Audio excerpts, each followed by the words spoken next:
Le mal de dos, cette douleur qui s'installe, qui va, qui vient, mais qui finit par être de plus en plus présente. C'est un sentiment que beaucoup de gens connaissent. On n'est vraiment pas seul dans ce cas. En fait, c'est tellement répandu qu'on peut carrément parler d'une véritable épidémie des temps modernes. Alors l'idée ici, c'est de comprendre ensemble pourquoi et surtout, qu'est-ce qu'on peut y faire. 75%, voilà un chiffre qui claque. Mais qu'est-ce qu'il signifie concrètement? Eh bien, il représente la part d'adultes qui, un jour ou l'autre dans leur vie, vont souffrir de douleurs lombaires. Autrement dit, 3 personnes sur 4. C'est énorme. C'est une expérience quasi universelle qui vient s'immiscer dans le quotidien, qui affecte le sommeil, le travail et même les moments de détente. Alors, la grande question, c'est comment en est-on arrivé là? Pourquoi le dos, cette structure qu'on imagine si robuste, est-il devenu une sorte de talon d'Achille collectif? C'est exactement ce qu'on va décortiquer.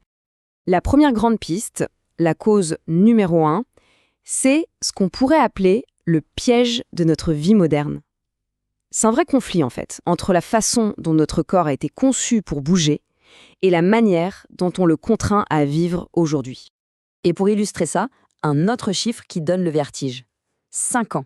Imaginez, c'est le temps cumulé qu'une personne passe, en moyenne, assise à un bureau au cours de sa vie professionnelle. 5 années.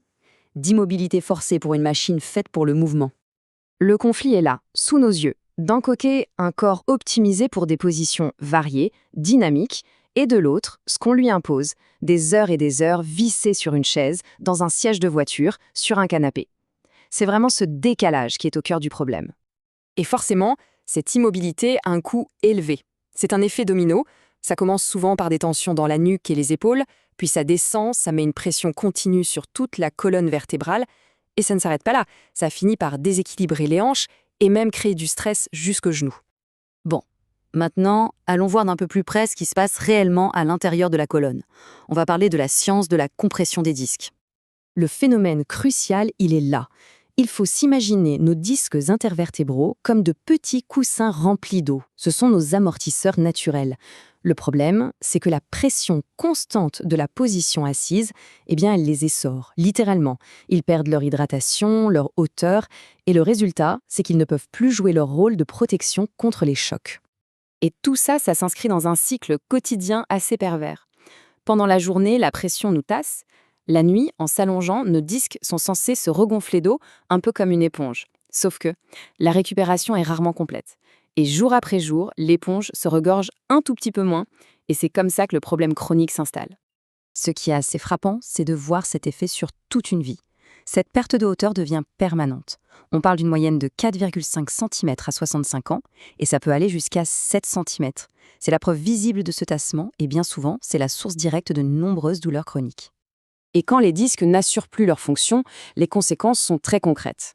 L'amorti des chocs diminue, des nerfs peuvent se retrouver irrités ou pincés, et ça peut mener à des douleurs qui réveillent la nuit ou à cette terrible sensation d'avoir les os qui frottent. Tout ça nous amène à cette phrase, ce sentiment que tellement de gens partagent. C'est le moment où la douleur n'est plus un incident ponctuel, mais une présence constante et déroutante dans la vie. Le tableau peut sembler un peu sombre, c'est vrai, mais la bonne nouvelle, c'est qu'il existe tout un tas de solutions. Alors, passons maintenant à la boîte à outils, aux stratégies concrètes pour aller mieux. On peut commencer par des alliés venus de la nature. La phytothérapie offre des plantes aux propriétés anti-inflammatoires puissantes, comme l'arpagophytum. D'autres, riches en silicium, comme la prêle ou le bambou, aident à la régénération du cartilage. Et bien sûr, il y a les huiles essentielles en application locale pour un soulagement direct. Parfois, bien sûr, il faut une aide extérieure. Les thérapies manuelles sont là pour ça. L'ostéopathie ou la kinésithérapie peuvent vraiment débloquer des situations complexes comme une sciatique. Il existe aussi des méthodes plus douces, comme la fasciathérapie, qui travaillent sur les tissus conjonctifs. Mais le rôle le plus important, c'est celui qu'on joue soi-même. L'étape numéro 1, absolument cruciale, c'est de consulter un médecin pour s'assurer qu'il n'y a rien de plus grave. Ensuite, c'est un travail de tous les jours. Renforcer sa sangle abdominale par du gainage et pratiquer des étirements pour maintenir la souplesse. Allez, passons à la vision à long terme. Parce que soulager la douleur, c'est essentiel, mais l'empêcher de revenir, c'est encore mieux. Voyons comment on peut activement construire un dos plus sain pour l'avenir. Voici une première idée simple et redoutablement efficace. Remplacer sa chaise de bureau par un ballon de gym. Ça force le corps à faire des micro-ajustements en permanence, ça engage les muscles profonds et ça transforme une posture statique en une assise dynamique. Deuxième solution du même type, le bureau qui permet de travailler assis ou debout. Le simple fait d'alterner les positions au long de la journée casse le cycle de la sédentarité et de la pression constante sur les disques. Le changement, c'est la vie pour le dos. Enfin, quelques ajustements de fond qui peuvent tout changer. S'il y a un surpoids, même une petite perte de poids peut alléger considérablement la charge sur la colonne. Et pour tout le monde, le mot d'ordre reste le même. Intégrer plus de mouvement, quel qu'il soit, dans chaque moment de la journée. C'est la clé. Si on ne doit retenir qu'une seule chose, c'est peut-être celle-ci. La douleur, ce n'est pas une fatalité.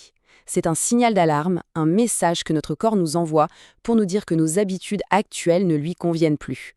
C'est un véritable appel à l'action. La question finale est donc pour chacun de nous. Ce message que le dos envoie, parfois à voix basse, parfois en criant, est-ce qu'on prend vraiment le temps de l'écouter ?